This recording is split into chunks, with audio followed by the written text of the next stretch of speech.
Dice así, hermanos, la palabra del Señor. Yo también te digo que tú eres Pedro, y sobre esta roca edificaré mi iglesia, y las puertas del Hades no prevalecerán contra ella, ¿verdad? O sea, las puertas de la muerte no van a prevalecer contra la iglesia. Jesucristo dice, hermanos, que tiene las llaves de la muerte y del Hades. Por eso les decía yo hace un ratito que ya tenemos el pasaporte, hermanos, derecho al cielo. Dice el apóstol Pablo cuando escribe a los filipenses, dice, nuestra ciudadanía está ¿dónde? En los cielos, de donde esperamos al Salvador, a Jesucristo, nuestro Señor. Entonces, hermanos, tenemos un pasaporte ya para el cielo, y los que no lo tienen hay que conseguir ese pasaporte. Bueno, cuando estaba pensando yo en una semana, hermanos, siempre me gusta hacer un sermón de fin de año, y la verdad que sí lo hice. Pero mejor quiero hablarles de este otro tema. Quiero hablar acerca de la iglesia de Cristo, ¿verdad? En el cual ustedes y yo pertenecemos. Hermanos, en medio de la confusión religiosa, Jesucristo tiene su iglesia. Y esto es algo bien importante que los cristianos necesitamos no solamente, hermanos, recordar, sino a veces aprender. La iglesia del Señor no es una iglesia más en el contexto de las religiones cristianas del mundo. El Señor, hermanos, tiene solamente una iglesia. Una iglesia. Aunque parezca, hermanos, confuso esta idea, y aunque para muchos sea presuntuosa esta afirmación, esa es la realidad, hermanos. Esa es la realidad.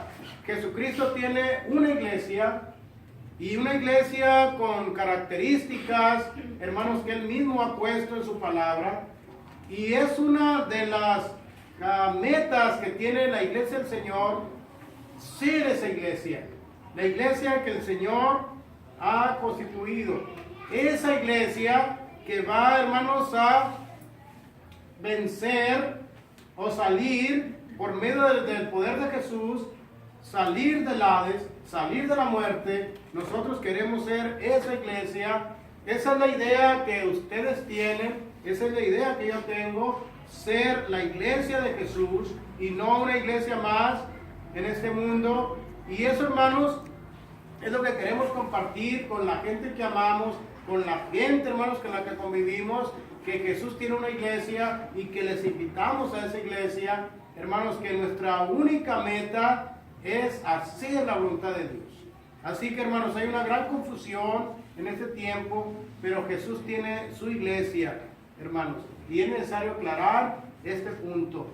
Hermanos, desde Hechos 2, cuando la iglesia fue fundada, la iglesia empezó a tener ataques muy fuertes, ¿sí o no? Sí. Muy fuertes, hermanos. La iglesia empezó a ser perseguida. La iglesia empezó, hermanos, a querer ser destruida.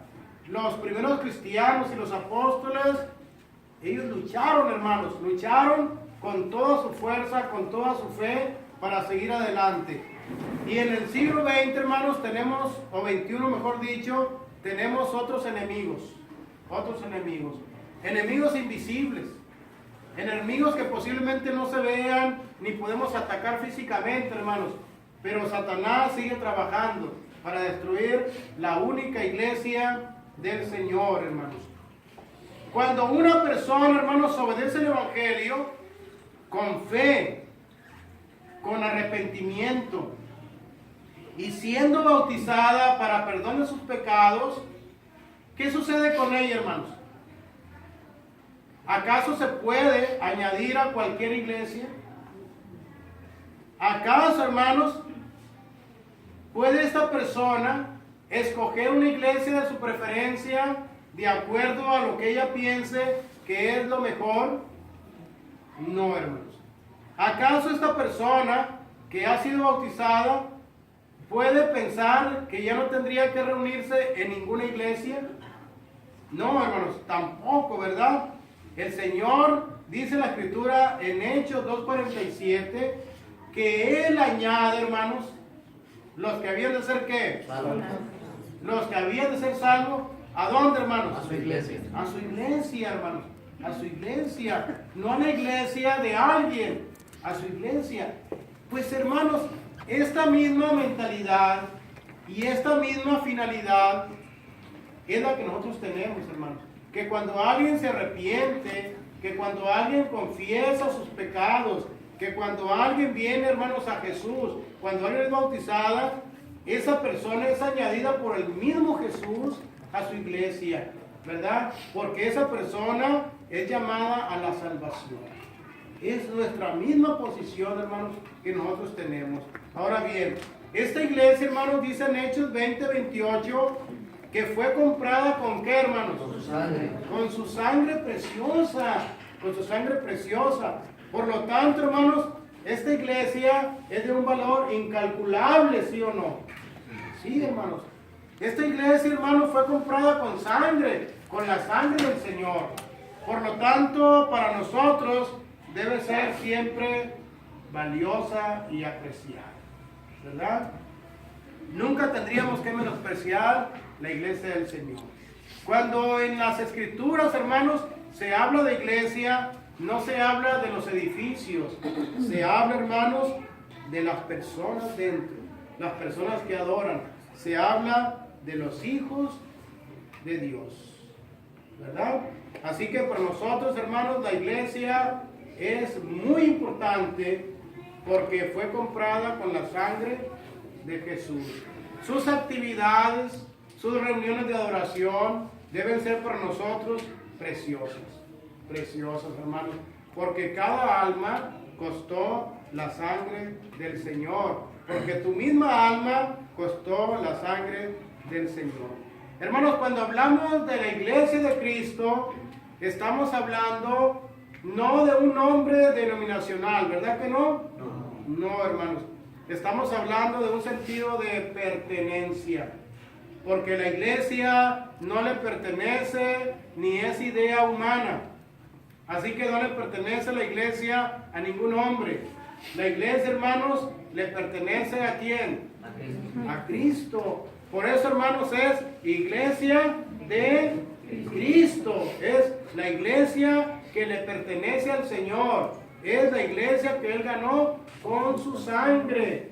Eso es lo que nosotros pretendemos ser, hermanos. La iglesia del Señor. No la iglesia de alguien. No, hermanos. Eso no nos interesa. Nos interesa ser la iglesia del Señor. La que Él compró con su sangre preciosa, ¿verdad? Y cuando hablamos de iglesia, hermanos, hablamos de una iglesia en singular. No de muchas iglesias. De una sola iglesia, ¿verdad? Pues bien, hermanos, seguimos adelante. Esta iglesia, hermanos, tiene ¿a quién como cabeza? Cristo. A Cristo Jesús. No tenemos cabeza humana en esta tierra, hermanos, porque tenemos una cabeza divina que está a la diestra De Dios Padre. de Dios el Padre, hermanos. Tenemos una hermosa familia, por eso nos llamamos hermanos. Y en esta hermosa familia, hermanos, tenemos un Padre Celestial. Tenemos también un Salvador, que es Cristo Jesús. Y tenemos también un Espíritu Santo, que nos ayuda en nuestro peregrinar en esta tierra. ¿Verdad? Gracias, hermanos, a la ayuda del Espíritu Santo, nosotros podemos llegar fieles hasta el final de nuestros días o hasta que Jesucristo venga por su iglesia. Muy bien, hermanos. También encontramos otros hermanos aquí que dice la Escritura que nadie puede poner otro fundamento que el que ya fue puesto. El fundamento, hermanos, que puso Jesucristo y sus apóstoles. Así que, hermanos, cualquier doctrina moderna, cualquier enseñanza moderna es rechazada porque nada, hermanos, que no sea tan viejo como el Nuevo Testamento puede ser aceptado como profesión de fe por nosotros los cristianos, ¿verdad? Así que no nos interesan las doctrinas modernas.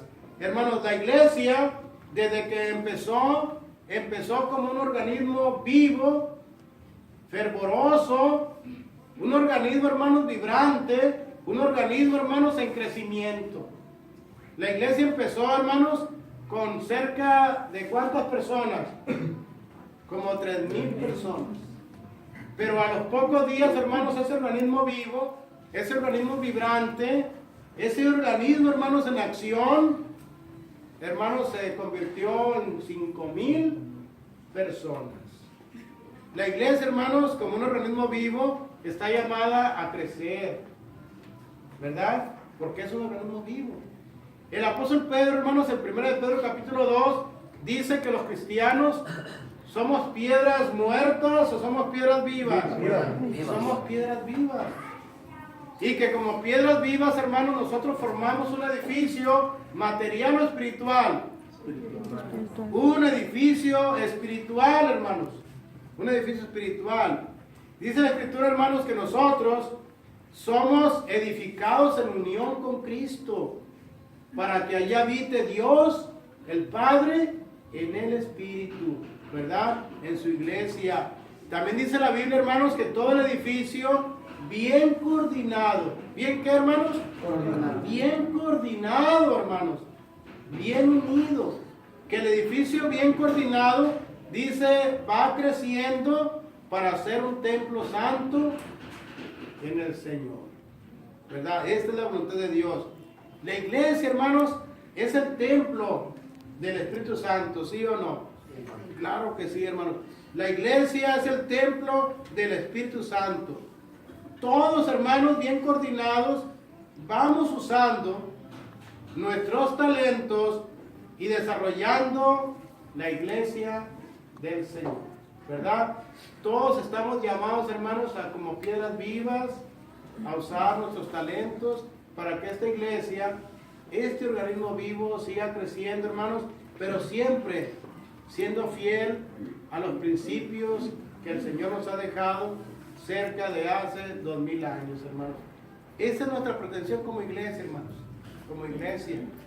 No nos interesa nada que sea moderno, nos interesa todo lo que es del Nuevo Testamento, nos interesa todo lo que el Señor ha dejado, hermanos. Esa es nuestra meta y eso seguirá siendo nuestra meta por siempre. Necesitamos distinguirnos, hermanos, y entender que somos parte de una iglesia aprobada por el Señor, una iglesia que está luchando por ser fiel a los principios bíblicos. Nosotros, hermanos, no enseñamos nada que no está en la Biblia y no creemos nada que no haya enseñado el Señor, ¿verdad? Y esta meta, hermanos, es de este año, seguir siendo la iglesia del Señor, y no solamente de este año. Mientras los años pasen y estemos en este mundo, seguiremos con la misma meta, seguir siendo, hermanos, la iglesia del Señor Jesucristo aquí en la tierra. La iglesia, hermanos, que va camino ¿a dónde? Va camino al cielo. Su fin de esta iglesia, hermanos, es llegar al cielo y estar con el Señor por toda la eternidad. Dios los bendiga, hermanos, y tenemos